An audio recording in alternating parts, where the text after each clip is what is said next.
देखो इसमें हमने पैंट बनानी है इस कपड़े में। जिस कपड़े में नीचे एम्ब्रॉयडरी दे रखी हो और आपको ये पैंट के फ्रंट पार्ट में चाहिए तो उसकी कटिंग हम कैसे करेंगे। इसमें आपने पहले कपड़े को अपना 2 फोल्ड ले लिया, ये कढ़ाई से कढ़ाई मिला के रखनी है तो ताकि दोनों टांगों में सेम आपकी एम्ब्रॉयडरी आए। फिर आपने एम्ब्रॉयडरी का ये अपना सेंटर पॉइंट ले लेना है। देखो ऐसे करके एक सेंटर लाइन आपने खींच ली, अभी हमने रखली खींची है। मोस्टली हम क्या करते हैं अपना जब पैंट बनाते हैं तो हम अपने यहाँ साइड से शुरू करते हैं निशान लगाने। इसमें हम अपने सेंटर से हमें करना पड़ेगा एस्टिमेट लगाकर। सबसे पहले तो 1 इंच छोड़ते हुए अपनी फुल लेंथ का मार्किंग करेंगे। फुल लेंथ है हमारी 36, तो ये आप 36 पर इंची टेप रखेंगे और ऊपर से 1 इंच छोड़ते हुए हम अपनी लेंथ की मार्किंग करेंगे। 1 इंच हमने क्यों छोड़ा है, फॉर बेल्ट, ऊपर हमारी बेल्ट लगेगी तो 1 इंच हमारी इससे लेंथ बढ़ जाएगी। फिर आपने इंची टेप को एज इट इज़ रखना है और अपने आसन के निशान लगाएंगे। ठीक है, ये आपकी हिप लाइन है। फिर आपने हिप की मार्किंग करनी है। हिप को कितना है 42 का आपने चौथा हिस्सा निकाल लीजिए। कितना आ गया 10.5।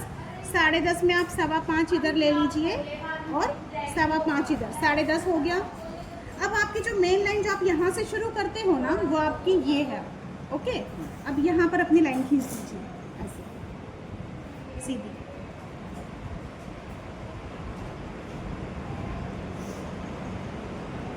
क्लियर है। अब देखो अब आपका ये क्लियर हो गया यहाँ से। अब अपना लोअर वेस्ट बताइए कितनी है। लोअर वेस्ट है 34 का चौथा हिस्सा निकालिए। कितना आया आपका 8.5। 8.5 में 2 जमा कर दीजिए। कितना आ गया 10.5। ठीक है, 10.5 पर मार्किंग की। देखो ये दोनों आपका सेम आ गया, ये जो पहले से आपका मार्क था। अब इन दोनों को आपने मिला देना, ऐसे सीधी लाइन खींच दी, हो गया। अब आपने क्या करना है, यहाँ से आपने लिया 2.25 भी ले सकते हो, 1.5 भी ले सकते हो, और बैक में ले लीजिए 2 इंच। और आपने ये सीधी लाइन खींच देनी है और यहाँ से आपने 3 इंच ऐसे ऊपर, ये हम टीक उठाएंगे, ये हमारा बैक पोर्शन है। और इसको आपने मिला देना है ये वाले, इस वाले पॉइंट से। इसी को रखकर हम बैक काट लेंगे ना, हमें 2 बार में निशान लगाने पड़ेंगे। ठीक है, फ्रंट बैक दोनों किसी में मार्किंग करेंगे, फिर इसी को रख के पहले हम बैक काटेंगे, फिर अपने फ्रंट की छटाई कर देंगे। यहाँ से आपने 1 इंच लिया और यहाँ से आपने लगभग 1.25 इंच ले लिया और ये आपने अपनी शेप डाल दी। ठीक है, ये क्रॉस एरिया की आपकी शेप है, आसन की गोलाई। अब देखो आपके पास ये 3 पॉइंट है, 1 2 3। ये जो मिड पॉइंट है ना, सेंटर पॉइंट, यहाँ से आपने यहाँ तक इसको नापना है। कितना आ रहा है, अप्रॉक्स 13 आ रहा है। ठीक है, 13 का हमारा सेंटर पॉइंट कितना हुआ 6.5। तो फ्रीज लाइन हमारी हल्की सी हो गई, बट वो सिल्की अपना सेंटर आ जाएगा। ठीक है, यहाँ पर आपने ले लेना है 4 इंच। ये आपका यहाँ पर डॉट आएगी, अगर आपको डॉट डालनी है तो यहाँ पर आपकी डॉट आएगी। 4 इंच लेंथ इसकी रखनी है और ये आप 1.5 से 2 इंच अपना 1.5 इंच की आपने डॉट डालनी है।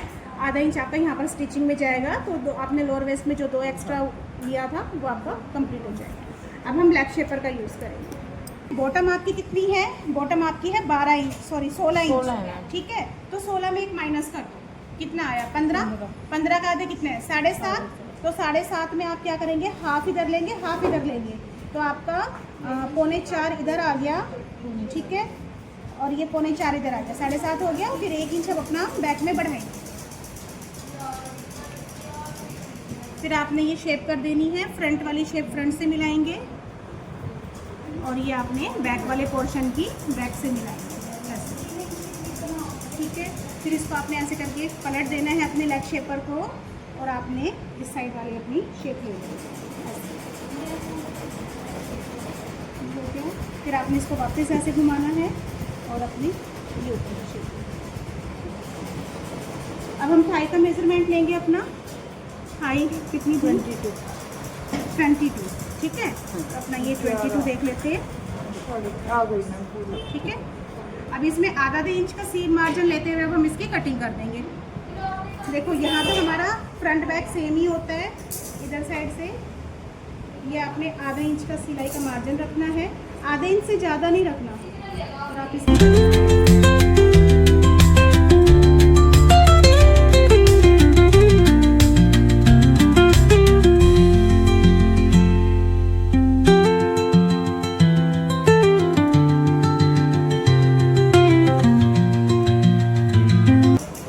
फ्रंट जो हमने कटिंग की थी ना, बैक के समेत की थी, इसी को रख के पहले हम बैक की कटिंग कर लेते हैं।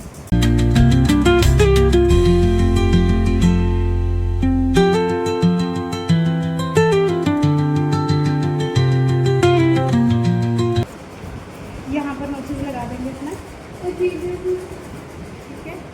और अब अपना यहाँ से इसी को रख के आप दूसरे फ्रंट की कर देंगे। हाँ ठीक है, ये अपना फ्रंट की कटिंग करेंगे। अब ये हटा दिया, ये बैक